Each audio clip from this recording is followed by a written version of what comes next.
High in the Andes Mountains, over 12,000 feet above sea level, near the shores of Lake Titicaca, lay the ancient pre-Incan ruins of Puma Punku, Door of the Puma. These ruins, some 45 miles west of the modern city of La Paz, Bolivia, stand as one of the Earth's greatest mysteries. By the time it was discovered by the Incans, Puma Punku was already abandoned. There exists no record beyond that of who might have built it, or when. Traditionally, archaeologists dated Puma Punku to somewhere around 500 CE. But in the 1920s, an Austrian archaeologist and explorer named Arthur Poznański, who had spent decades at the site, proposed something quite different. He noted that on the first day of spring, the sun rose directly above the center of the ruins through a stone archway. It seemed, Poznański surmised as he examined the layout, that as the sunrise moved along the horizon, as the days of the years passed, it would rise over the two cornerstones on either side of the archway on the summer and winter solstices. Yet when those days came, it did not. This puzzled and disappointed Poznański, until after further research he realized that the sun would have raised exactly over those spots approximately 17,000 years ago. Thus, Poznański asserted that Puma Punku was built by some sort of prehistoric civilization lost to the history books, that the site was more than 10 times as old as archaeology had previously hypothesized. And yet, who built Puma Punku? And whether they existed 1,500 years ago or more than 15,000 is not even the greatest mystery of the site. It is not so much about who built it, but how they did so. The structures of Puma Punku are built of huge stones, granite and diorite, a series of blocks which fit together like a puzzle without mortar holding them in place, positioned so perfectly that a razor blade can't fit between. Even more incredibly, the structures have smooth, flawless right angles, made of perfectly straight stones with circular holes drilled in them at exactly the same size and depth. Modern experts have asserted that, even with modern technology, Puma Punku would be near impossible to replicate. So how could it possibly have been constructed by an ancient civilization? For answers, first travel across the world to Egypt and the famous unfinished obelisk at Aswan. To this day, the enormous obelisk lays encased in granite bedrock, a monstrosity some 42 meters long and well over 1,000 tons, more than twice the size of the largest completed Egyptian obelisk. But it was not just the size that confused modern archaeologists. More perplexing, the obelisk was carved out of pink granite, an extremely hard rock, and one much harder than the tools used by ancient Egyptians. Simply, if Egyptians had used their bronze and dolerite tools on pink granite, the tools would have worn out faster than the rock. Further, the obelisk was laying in a deep trench, which would not have left room for a hard blow. If an Egyptian hammer already wasn't strong enough to carve the granite, it would be even less so, without room to wind up and strike firmly. With this in mind, archaeologists examining the obelisk noticed what appeared to be strange tool marks on the side, described as scoops, as if done with a belt sander on wood. This was not a pattern made by hammering tools, nor, for that matter, any type of tool the ancient Egyptians possessed. Curiously, similar scoops were found in megaliths in Peru and elsewhere. Manufacturing expert Chris Dunn, who examined the site, reached a suggestive conclusion. The unfinished obelisk offers compelling indirect evidence regarding the level of technology its creators had reached, not so much by indicating clearly what methods were used, but by the overpowering indications of what methods could not have been used. And yet the obelisk at Aswan is not the only Egyptian evidence of such a thing. Consider the massive granite boxes found at the Serapeum at Saqqara, a site near Memphis in Lower Egypt. These boxes were finished to an unbelievably high accuracy, with sharper dimensions than should have been possible at the time, particularly when using granite. In modern times, masons used diamond-tipped hydraulic pressured machines loaded with ample cooling fluid to cut granite, a far cry from the primitive tools of ancient Egypt. Or what about the many examples of Egyptian stonecraft pottery carved out of granite and other hard rock with unimaginable precision? Experts assert that even with modern technology, this stonecraft pottery cannot be replicated. If not so-called modern technology, just what sort of technology did the ancient Egyptians possess then? Chris Dunn offers a dramatic explanation. I believe that these artifacts that I have measured in Egypt are the smoking gun that proves without a shadow of a doubt that a higher civilization than what we have been taught existed in ancient Egypt. The evidence is cut into the stone. The question then becomes, if this is in fact evidence of a smoking gun, what does this evidence show? What is the smoking gun? That is to say, how did they do it?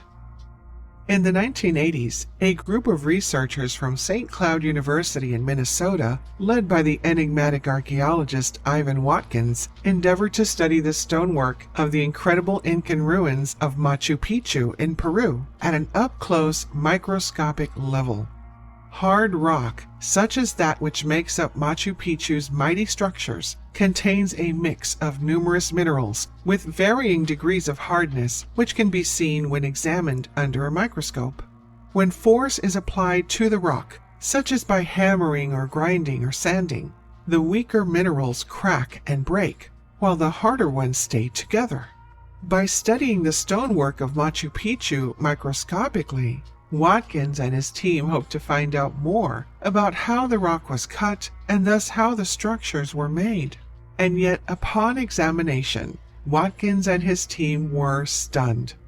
The surface of the rock was not an uneven mishmash of broken and held-together minerals, but rather a smooth, slick surface, almost as though the rock had been exposed to extreme heat, melting quartz fragments into a sort of glaze which filled in the stone's microscopic irregularities.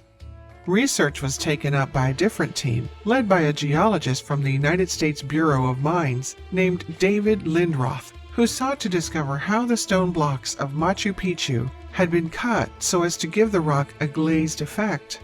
After some effort, Lindroth and his team found that by focusing a laser with 100 watts of power at a 2 mm area and moving it back and forth, a stone could be cut by the beam. This was a process they called thermal disaggregation. Regardless of what it was called though, it seemed that Lindroth and his team were suggesting that the Incans could have cut the stones used to create Machu Picchu with lasers. And speaking of ancient laser cutting technology, we must mention the mysterious Al-Nasla rock found in the Tema Oasis in Saudi Arabia. This massive block is split through the center by a very precise and clean cut, almost as if the rock was sliced with some kind of laser technology. Apparently, the Incans were not the only ones who possessed this kind of technology. It is interesting to note that like the Egyptians and the ancient peoples of Lake Titicaca, the Incans worshipped a sun god. They had a yearly festival called the Festival of the Sun, during which a priest would use a bracelet with a concave gold charm to reflect the sun and light a pile of cotton on fire. Some have suggested that this is a clue. Others have gone further, like Ivan Watkins, who, in a 1986 article published in the LA Times, proclaimed, "The Incas used solar power, not manpower, to cut the huge stones they used to build their massive cities." According to Watkins, the Incans would use large parabolic dish-shaped reflectors made of gold, the size of 2 men across, to focus the sun's energy into a beam of light that could cut rock. "There's no doubt in my mind that they knew how to do it," Watkins asserted. The existence of large gold discs at Incan temples is confirmed by the records of Spanish conquistadors, who historians suggest likely cut up the gold discs for poker chips before melting them down and sending them back to Spain. If these discs were used, as Watkins suggests, one might laugh at the stereotypical actions of conquerors, taking the loot but missing the point. But what then is the point? Is it possible that the Incans and other ancient civilizations, like the Egyptians and those who built Puma Punku, had knowledge of how to harness the power of the sun? All three of these civilizations accomplished seemingly impossible feats of stonework. All three lived in places with year-long sun and worshipped a sun god. Could all three have possessed a knowledge of some sort of ancient solar laser? Perhaps. Or perhaps there is even more to it than that. A number of years ago, a strange story started making its way around the fringes of the archaeological community, on early internet message boards, and in hushed tones in the back rooms of iconoclast academia. Apparently, a young American archaeologist in Egypt had taken it upon herself to do some, to put it mildly, snooping around. This was probably not an unusual fantasy for archaeologists regularly stymied by the notoriously secretive Egyptian government. In this case, the young American picked the lock of a nondescript Egyptian storeroom at the end of some dusty hallway and opened the door to a small room stacked to the brim with hundreds of tuning forks, some small, 8 or 9 inches in size, some as big as 8 or 9 feet. Each like the letter U at the end of a long handle, resembling a pitchfork. Most curiously, each fork had a taut wire stretched between the prongs of the U. When the wire was plucked, the fork would vibrate. Note that, officially, the tuning fork was not invented until 1711 by a British musician named John Shore. So what were these tuning forks doing at an Egyptian archaeological site? And if these forks had been found there, would this not be something to share with the world, at least in as much as it seems to predate the recorded invention of the tuning fork? More importantly, what could these forks, and not 1 or 2, but hundreds, have been used for?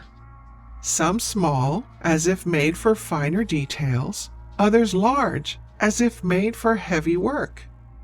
Consider that ancient Egyptian art often portrayed deities with a rod in their hand, specifically a staff with a forked base in the shape of a U and a pronged head, usually made out to look like some sort of animal. This is not any staff, but what is known as the Wa's scepter. In ancient Egyptian beliefs, it represented power. But what sort of power? Maybe this is more literal than it seems. Remember the solar laser spoken about by Watkins, accomplished by focusing the electromagnetic waves of the sun? Some have asked, why do the waves have to be electromagnetic? Why not waves of sound? This idea is not as far-fetched as it may initially seem. In fact, as far back as 2000, NASA had begun work on what they called an ultrasonic sonic driller corer. More simply, a device which uses sound waves to hammer through materials. This is a device NASA envisions as being used to explore beneath the surface of other planets in the future. More recently, scientists at the University of Michigan discovered a way to concentrate sound waves at a frequency of 10,000 times higher than humans can hear, into a beam which then acts as an invisible knife. In other words, scientists at the University of Michigan have created an invisible laser beam of sound. This so-called sonic drilling relates directly to the civilizations of ancient Egypt and elsewhere. By sending sound vibrations through the handle of a tuning fork, say by plucking a taut wire strung between the prongs of the U, the bottom end of the fork can be turned into a high-frequency jackhammer, one which, even if it was made out of copper, would be able to cut granite with precision. Perhaps this is how the Egyptians cut rock that was too hard for their tools. And if the same characteristics found in Egyptian stonework were found elsewhere in the world, at places like Machu Picchu and Pumapunku, perhaps each of these ancient civilizations possessed since-forgotten secrets of the power of sound. Or perhaps the secrets go even deeper. Perhaps the power of sound was something the ancients knew all too well. Better, in fact, than we know in modern times.